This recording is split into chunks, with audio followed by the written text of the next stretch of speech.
So today we are going to know common English mistakes by Indian speaker, and we should know what we have to use and what we have to avoid by speaking or by writing. Okay, so सबसे पहले बात करते हैं हम लोग यहाँ पर सबसे पहला वर्ड हमारा जो देखिए सब्जेक्ट वर्ब एग्रीमेंट की हम बात करने जा रहे हैं। और सब्जेक्ट वर्ब एग्रीमेंट एक ऐसा टॉपिक होता है जहां पर आपको बहुत सारी चीजें आपको जानने को मिलती हैं कि कैसे किन वर्ड्स का यूज कहां पर होना चाहिए। जैसे यहां पर लिखा हुआ है, आप देख सकते हैं the list of items are on the table, जबकि इसका करेक्ट होगा the list of the items is on the table. अब यहां पर लिस्ट आर यहां पर है या आइटम्स के लिए आर रखा गया या लिस्ट ऑफ आइटम इज यहां पर। अब आप देखते हैं आइटम्स यहां पर है तो आर हमें लगता है कि सही होना चाहिए, लेकिन आइटम्स के साथ इज आएगा। तो देखिए इसका रूल क्या कहता है कि one of the most frequent grammar mistake involve subject verb agreement. The rule requires the subject and verb in a sentence to match in number, meaning singular subject should take singular verb and plural subject should take plural verb. बिल्कुल सही बात है, यहां पर ये incorrect है क्योंकि items को अगर आप सोचते हैं कि आइटम यहां पर मेन सब्जेक्ट है, नो इट्स रॉन्ग, क्योंकि ऑफ लगा है और ऑफ एक प्रीपोजिशन होता है और प्रीपोजिशन हमेशा अपने ऑब्जेक्ट के पहले आता है। तो यहां पर आइटम्स यहां पर हमारा प्लूरल वर्ड है और ये हमारा मेन सब्जेक्ट नहीं है। The main subject is that the list of list and we have to use according to list we have to use is as a helping verb। तो आई होप समझ गए होंगे कि the subject here is the list which is singular, so the verb is should match it, है ना। बात समझ में आ गई। यहां पर आप समझ सकते हैं ग्रामेटिकल मिस्टेक या ग्रामेटिकल एरर में यही बातें होती है। हम आइटम्स के अकॉर्डिंग आर यूज करने का सोचते हैं, but we should not do this. We have to use is for subject and the main subject is the list, and we also know list why we are going to make it list is a main subject just because of article the is used before। और जब आप जानते हैं कि जब subject के पहले article या किसी भी पहले वर्ड के पहले अगर आर्टिकल लगता है तो इसका मतलब हो जाता है कि वही हमारा पूरा नाउन है और नाउन से ही सेंटेंस की शुरुआत हो सकती है या प्रोनाउन से हो सकती है। आई होप एंड इसकी चीजें क्लियर हो रहे होंगे। नेक्स्ट में आते हैं यहां पर over use of comma splices.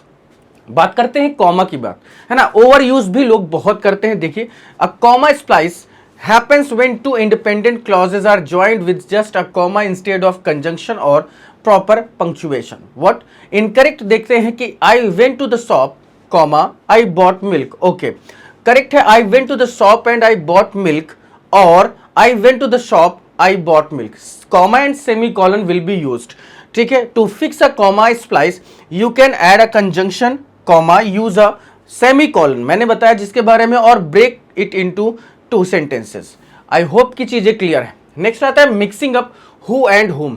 When we talk about who and whom there is a big differences between both. Who is used as a subject and whom is used as an object. If you can replace the word with he और सी use who, and if you can replace it with him or her use whom। as we can say, as we know and we can see incorrect। who did you invite to the party, correct क्या है whom did you invite to the party। okay, while whom may seem formal or outdated, using it correctly can make your writing sound more polished। बिल्कुल of course ये चीज क्या है यहाँ पर। उसके बाद इनकरेक्ट यूज ऑफ एपोस्ट्रोफीज। एपोस्ट्रोफीज का यूज हम बहुत ज्यादा गलतियां करते हैं उसके यूज में। Apostrophe are often misuse especially when indicating positions और क्रिएटिंग कॉन्ट्रैक्शंस। अब देखते हैं क्या फॉर कॉन्ट्रैक्शंस के लिए हम बात करते हैं डोंट और डू नॉट। ओके, इट्स और इट इज। फॉर पोजीशंस के लिए John's book the dog's toy, यहां पर पोजेशन है, यहां पर कॉन्ट्रैक्शन है। बिल्कुल एकदम एग्जैक्ट बातें पॉइंट टू पॉइंट है। Avoiding adding apostrophes to make word plural which is a common error. Apples यहां पर एस यहां पर इनकरेक्ट है, apples it is correct. Okay, a split infinitive happens when an adverb is placed between to and the verb, like in the famous to boldly go. Though split infinitives are generally accepted today, overusing them can make your writing awkward। Incorrect है, जैसे he wants to really enjoy the holiday, जबकि correct होगा he really wants to enjoy the holiday. Avoid adding apostrophes to make words plural which is common error. Apples, अच्छा ये तो हमारा पुराना ही वर्ड है। देन आफ्टर नेक्स्ट आते हैं यहाँ पर using doubles negative. Okay, we also know if we use in a sentence neither, then we can't use not in a same sentences, so we can say double negative को हमें use नहीं करना चाहिए। कारण इसके पीछे है कि वो सेंटेंस सुपरफ्लुअस हो जाएगा। What is superfluous? I'll tell you in the next video. Incorrect में देखते हैं, I do not need no help. Do not और no दोनों है, गलत है. I do not need any help. You can say any is the substitution of no. So we can use here.